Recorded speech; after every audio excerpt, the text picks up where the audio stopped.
Boker Tov and Bruchim Habayim. Good morning and welcome. Chag Urim Sameach, happy and healthy Hanukkah, and welcome to what I trust will be a spectacular day of Hanukkah learning for the entire JTS community and beyond. My name is Rabbi Matt Berkowitz, and I'm privileged to be JTS's Director of Israel Programs in Jerusalem. And it's my honor to welcome you to JTS's Shokin Library on Balfour Street in the heart of Jerusalem. I truly hope that one day I will be able to welcome you in person to this historical landmark in the state of Israel. The topic that I've chosen to speak about is entitled On the Modern Maccabee, Exploring the Heroic Identity of Israel Through Art. Essentially, what I'm going to do with you over the next hour is I want to begin with the story of the Maccabees, right? So we remind ourselves of that narrative, which is at the essence of the Hanukkah story. And from there, we're going to make the jump to modern Israel, to pre-state days, into the early years of the state, going forward all the way up to the modern period, to understand how it is that that image of the Maccabee was used and appropriated to create the image of the hero in modern Israel. So with that, let's jump into this adventure together. I'm going to pull up a PowerPoint presentation that I put together, I look forward to being your guide through this next half hour, which will immerse us in some wonderful Jewish learning and art. On the Modern Maccabee, exploring the heroic identity of Israel through art. We begin going back some 2,200 years ago. According to the first book of Maccabees, the Maccabean revolt was a rebellion of loyal Jews against the Seleucid king. And in so many ways, that story begins with the wicked king Antiochus, that is, Antiochus IV Epiphanes, who was the ruler of the Seleucid Empire in 175 BCE. He pillaged the temple, he attacked Jerusalem.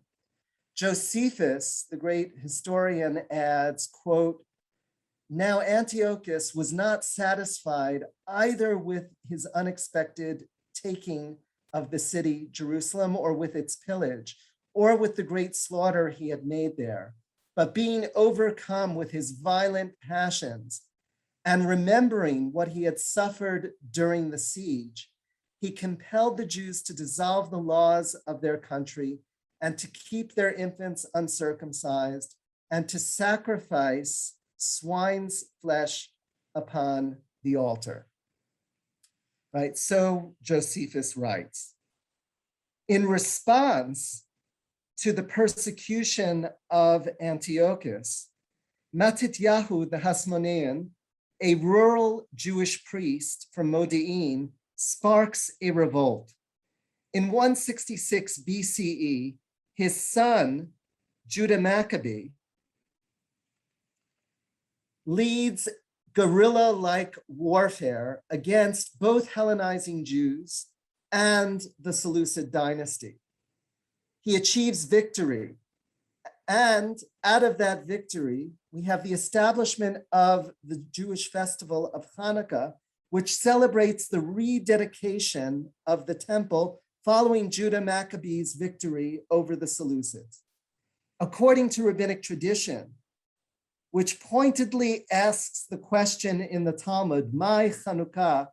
What is Hanukkah? We are told that the Maccabees could only find a small jug of pure, uncontaminated oil.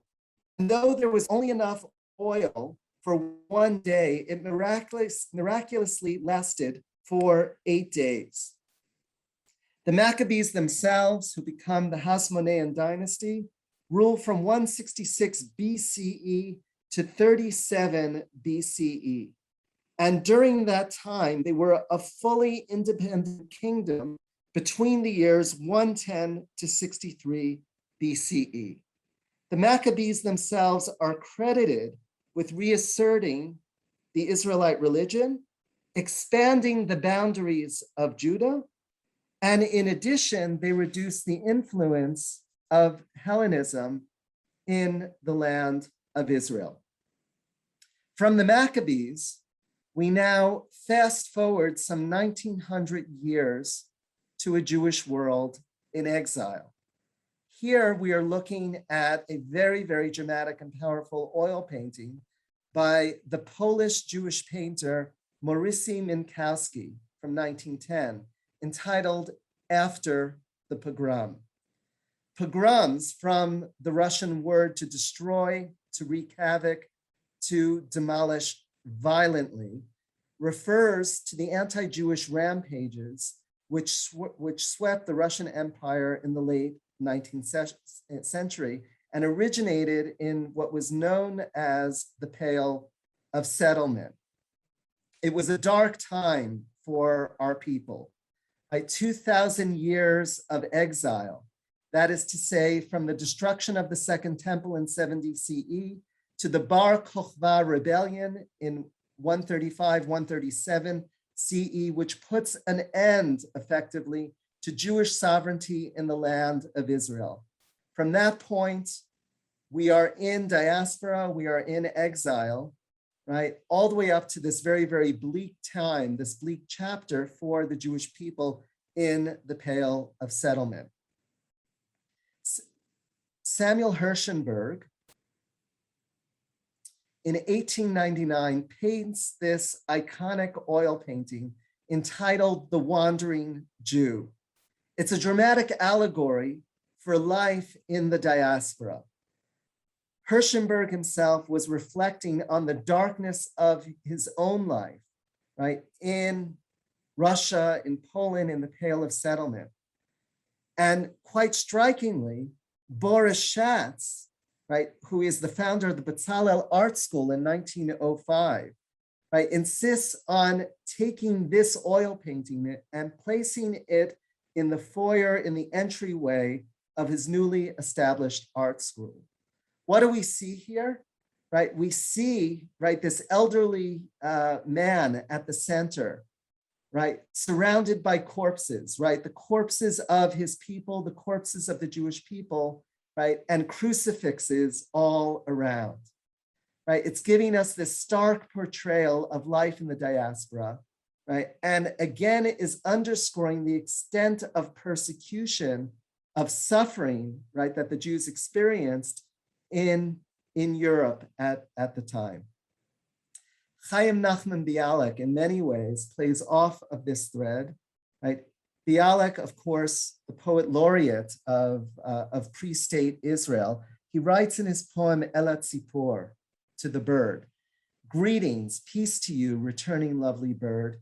Tell the wonders of that distant land from which you came. Do they know and could they picture how the many rise against me, how their hatred swells? Singing, my birdling, sing the wonders of the land where spring forever dwells." In so many ways, Elat Tzipor, to the bird, captures the sense of tikva, a sense of hope that was brought upon by the rise, the birth, by the seeds of early Zionism that were planted in those days, right? The hope of, right, a land that was lost, of returning to our homeland, of the people returning to the land of Israel. Of course, right, this hope and dream is given intensive life and power in the words of Theodor Herzl, 1896. Herzl, who lived from 1860 to 1904, was known as Chozeh HaMedina. He's known as the visionary of the state. And he writes, right, the critical piece known as Der Judenstaat, the state of the Jews, in which he makes the case for why it is that the Jewish people needs a nation state. He writes very, very powerfully of this period that with the coming of a nation state, they will awaken from gloomy brooding, for into their lives will come a new significance. Let each of them but think of himself and what vast proportions the movement must assume, and what glory awaits those who fight unselfishly for the cause. A wondrous generation of Jews will spring into existence. And look at the image that Theodor Herzl latches onto at the end of this piece. The Maccabeans will rise again. Theodor Herzl digs deep back into the Jewish past, going back to 166 BCE, to the image of the heroic Maccabees. They are the ones that we need to hold up, right, as our model for this new generation of Jews that will arise to establish themselves in their homeland once again. We return to the work of Samuel Herschenberg, the painter whose work that we saw earlier, The Wandering Jew, and now we see a work that he created in 1905. This painting is entitled The Black Banner. Here we see masses of Hasidic men carrying a black draped coffin, obviously in the aftermath of a pogrom. Two terrified faces stare out at us, and notice, right, the chilling image of the coffin with an open book on top of it. That open book, we believe, is a chumash, right? The 5 books of Moses, right? Strapped to that coffin. It's as if the 5 books are crying out to God to remember his people, to remember God's people, right? In this time of mourning, in this time of desperation, right? The Jewish people are looking for that sense of hope, and they're crying out from under their suffering. Not surprisingly, this painting was created in the aftermath of the Kishinev pogrom of 1903, which becomes a dramatic turning point for the Jewish world entire, and a major turning point for the Zionist movement. Here we have a political cartoon, as it were, created by Emil Flóry, right? And there you see, right, the image of the Russian Jew, right, bowed under oppression, robbery, assassination, deception, right? And in the background, the lower right-hand corner, right, we see that Jew escaping, right, a refugee from a pogrom, right? Again, returning to this, right, dark image of where it is that the Jews were coming from, the persecution that they were victims of. Chaim Nachman Bialik, again, our poet laureate who we read before, right, writes an incredibly powerful epic poem entitled The City of Slaughter, Be'er HaHariga. Bialik is sent as an investigative journalist, right, to Kishinev to interview the survivors of that pogrom. And out of that experience, he writes this very, very powerful piece, right? Here is just one very, very brief quote from The City of Slaughter, and I encourage you to read this epic poem in its entirety. Bialik writes, "Crushed in their shame, they saw it all. They did not stir or move. Those who survived this foulness, how did their menfolk bear it? How did they bear this yoke? They crawled forth from their holes. They fled to the house of the Lord. To the rabbi's house they flitted. Tell me, O rabbi, is my wife permitted to me? The matter ends and nothing more, and all is as it was before. Concealed and cowering, the sons of Maccabees." Again, notice how Bialik, like Theodor Herzl before him, turns to the heroic image of the Maccabees. This is a brutal condemnation of the rabbinic tradition, of the traditional course of Jewish history that was passive, that was quietistic, that was pietistic, that simply accepted this fatalism, mipnei chata'enu galinu me'atzenu, that because of our sins, we were exiled from our land. Bialik is now coming as this literary hero to the Jewish people, as this journalist, and telling us that we need to choose a different path as a people. He is reminding us that we are the descendants of Maccabees and that we need to reestablish ourselves as players on the scene of active history. We need to reroot ourselves in the Jewish land, in the land of Israel. Boris Schatz, again, that famous founder of the Bezalel Art School, right? Here we have perhaps his most renowned sculpture, which was created in 1894 in response to the shaming and false accusations against Alfred Dreyfus in France. What did Boris Schatz do with his anger at the fate of Alfred Dreyfus? He created a sculpture of none other than Matityahu, the Hasmonean, the father of Judah the Maccabee. He channeled his energies, again, in going back into our history to reclaim the quintessential hero of the Jewish past. The work of Ephraim Moses Lillian, whose years are 1874 to 1925, he is known as the first Zionist artist from Galicia. Between 1906 and 1918, Ephraim Moses Lillian travels to Palestine frequently. Here we see him drawing on the image of Israelites from Parshat Shlach Lecha, that is the story of the spies carrying the grapes of the land of Israel.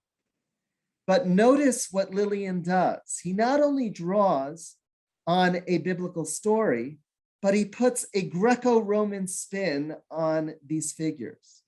What you need to know about the image that you're looking at is this is the title page of Theodor Herzl's work, Alt Neuland, right? The New Old Land, very, very important book to read if you haven't read it yet. But notice what Lillian is doing. Lillian is capturing or creating, as it were, a heroic past to invigorate the Jewish people, right? That is, right, to spur us on this Zionist journey back to the land. And so we have these very, very strong figures, right, that are coming to represent, as it were, the new Jew. That is a perfect segue into one of my favorite Israeli artists, and that is Reuven Rubin. His dates are 1893 from 1974. Originally born in Romania, Rubin settles in Tel Aviv in 1923, and he paints this truly spectacular oil painting, whose title is Pirot Rishonim, the first fruits. Again, this painting was created in 1923, and it is a monumental work rich with meaning. He deliberately and planfully created this oil painting as a triptych, right? We know well that a triptych often symbolizes sacred art, right? We know this from the Christian tradition. Each figure that we see in this triptych, in this painting that is divided into thirds, represents a particular type that was found in Palestine. If we begin from the outer sections of the painting, right, we look to both the right and left side of this painting. What do we have here? We see Arab peasants who, in Reuven Rubin's telling of the story, are peripheral to the Zionist narrative, right? From those Arab peasants, we move into the inner or central part of the story, To the left, we have Yemenite Jews who symbolize the continuity of Jewish tradition. And there they are holding up, right? You see the mother holding up their first fruits, as it were, the child, right? The child is representative of their first fruits. And to the right of them, we have an image of the new Jews rooted in their lands. There they are holding the produce of the land of Israel, right? The maiden, right, who is, as it were, right, kneeling on the ground of the land of Israel, and this very, very strappy, muscular farmer, right, who we can refer to as a Jewish atlas, holding a melon on his shoulder, right, and the bananas, right, in his left hand. Right? This is the image, again, of the new Jew, the muscular Jew, right? That is the Maccabean Jew that has come to reclaim the land of Israel. This takes us into two illuminating self-portraits of the artist Reuven Rubin, one that he created in his native land in Romania. Right, here is the self-portrait that he created in 1921. Right, we see the green and brown tones of this portrait. Reuven Rubin is frail, sickly, wan, and not only that, he's also showing us the palms of his hands extended like Jesus. Right, in other words, like Jesus, he is showing us his stigmata. Right, in portraits of Jesus after the crucifixion, right, we have Jesus showing us the wounds of the crucifixion, right, on his hand, right? And the same with Reuven Rubin here. He is showing us, right, the wounds of his existence in the diaspora. And now we turn to a dramatically different portrait of the artist Reuven Rubin, created in 1923. And here we have the same personality, Reuven Rubin, resurrected. A portrait of the artist in brilliant Mediterranean light, looking bronzed, determined, strong. And we see the artist holding brushes in his right hand, and in his left hand, he is holding a white lily. Right? It's a Christian symbol of good tidings. Right? So here we have the dramatic transformation of the artist from his native Romania to the new land of Israel. Right? Looking healthy, bronzed, and in the background, we see tents of the third Aliyah, as it were. Again, playing off of that image of power, of strength.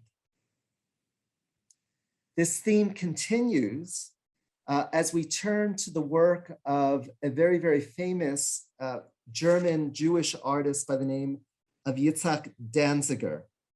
Yitzhak Danziger was born in 1916 in Berlin, and he came to Palestine in 1923.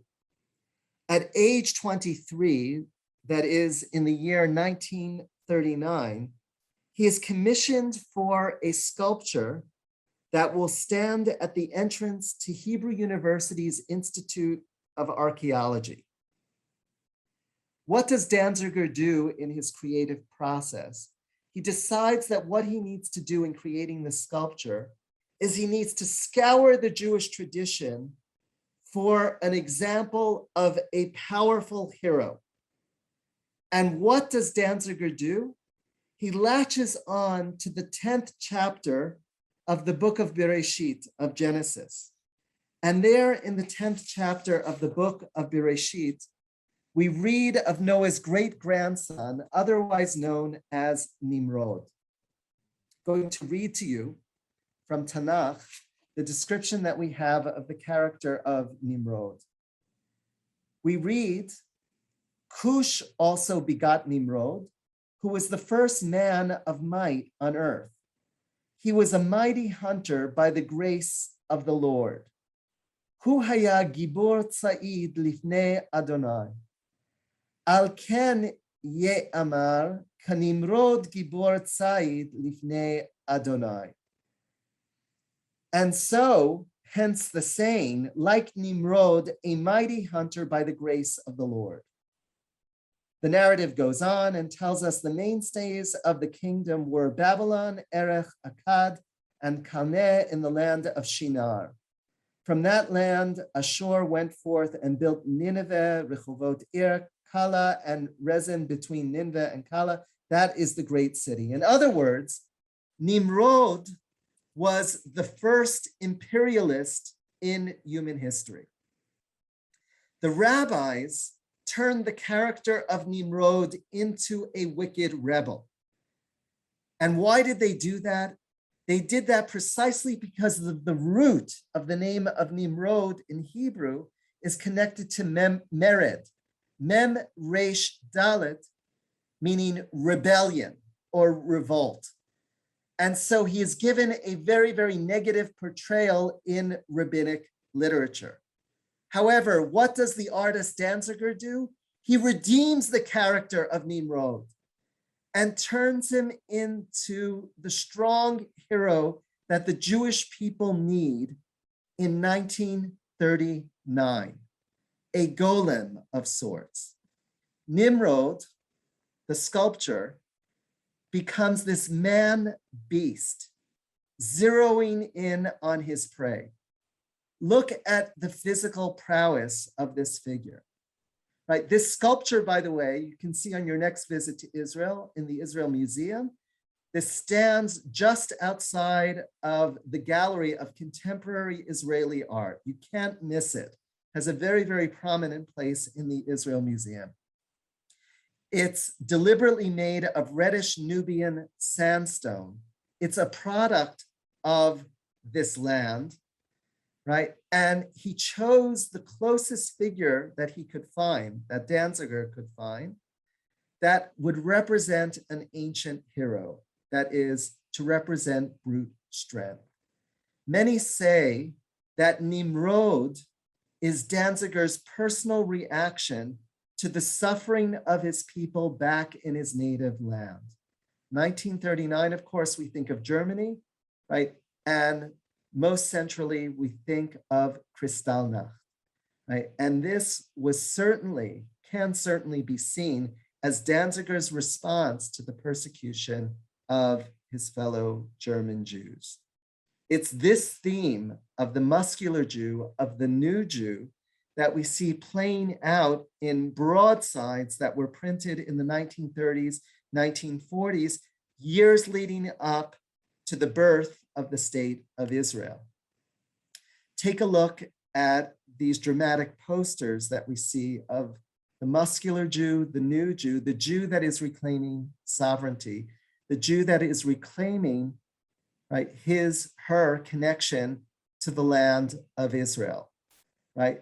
See that they're bronze, see how healthy they look, much like the portrait of Reuven, right? Here we have, right, a poster of Keren Kayemet L'Yisrael, the JNF,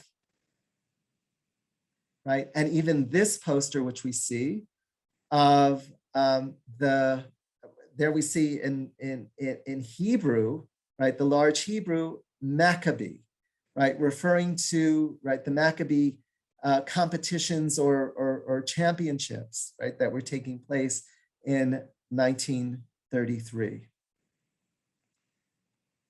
The modern Israeli photographer Adi Ness, who was born in Kiryat Gat in 1966, explores the theme of masculinity in Israeli culture. He has a number of pieces that deal very, very specifically with soldiers of the IDF. And Adi Ness brilliantly spotlights the heroism and strength of Israeli soldiers in his art. One of the most dramatic photographs of Adi Ness, which is in the collection of the Israel Museum, is based on or takes its inspiration from Leonardo da Vinci's Last Supper. And here we have, right, this group of Israeli soldiers, right, sitting at the table, right, playing off of the themes of Da Vinci's Last Supper.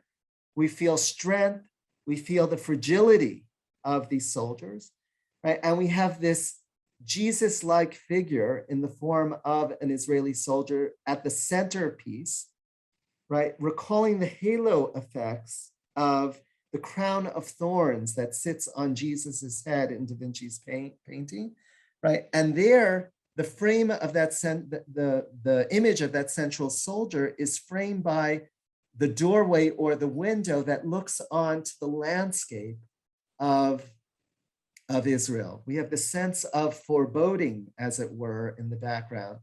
The soldiers, on the one hand, being a bit playful with each other, but at the same time, we're feeling this sense of foreboding just around the corner, right? These are the heroes, the Maccabees of the modern state.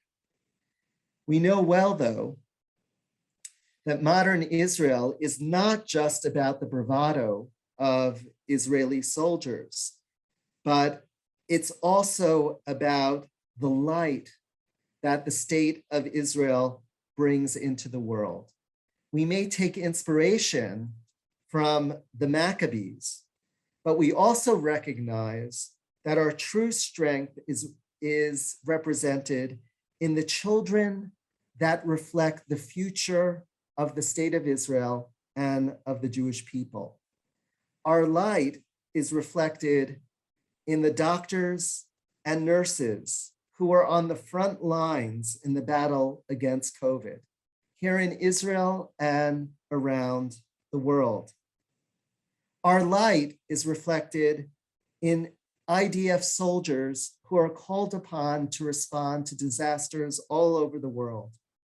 Here we see IDF soldiers engaged in rescue and recovery in Miami. In addition, our light, the light of Medinat Yisrael, is reflected in our caring for the elderly, right? Those who are needy, those who are less powerful in society. I turn to the finish line of my presentation as we take a look at this beautiful photograph of mother and daughter. The remarkable photographer behind this portrait is Sharon Yaari.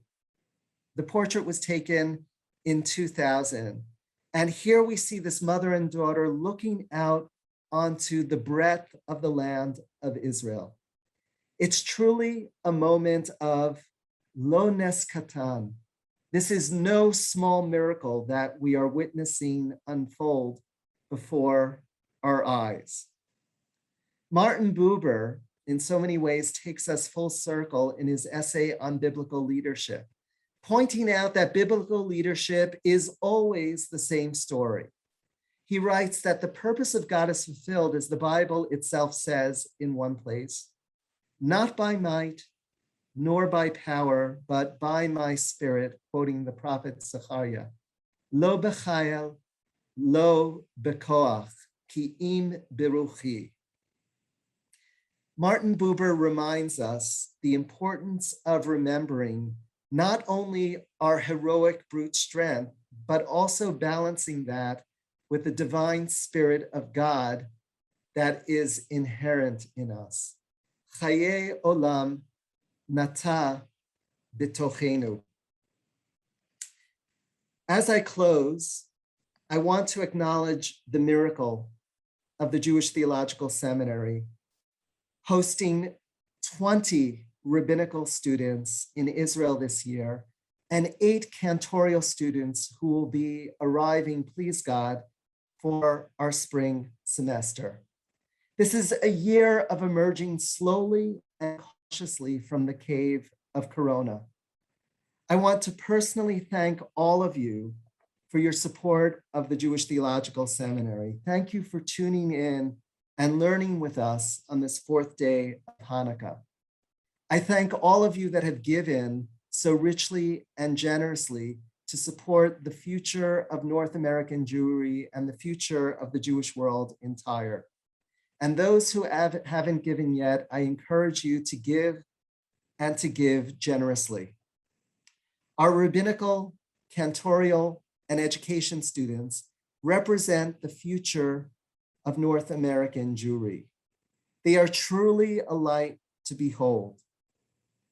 From Yerushalayim, from the city of gold, I wish you all a Chag Urim Sameach, a happy and healthy festival of lights, and truly, Lashana Haba B'Yerushalayim Habnuya, next year in a rebuilt Jerusalem. I look forward to welcoming you in person to JTS's campus in Jerusalem. Take care and be well.